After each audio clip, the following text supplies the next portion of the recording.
Okay, just a little bit of water in the bilge, not much. That big white thing, some kind of a motor hooked up to the hydraulic tubes through this manifold. So that must be the autopilot pump. So when the pump turns port and starboard, that's the actual device that does it.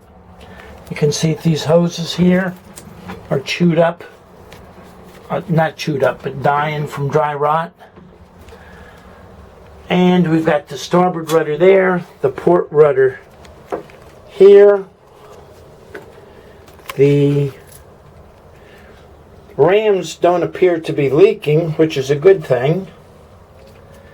And we just need to get somebody down here and clean up all this old funk.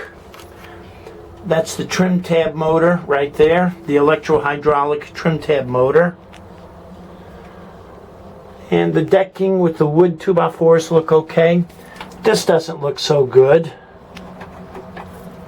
And I don't know what that is. It kind of looks like a tank, maybe a fuel tank of some sort. Nothing over here, but got one over there. So we'll have to go into the aft stateroom and see what that is.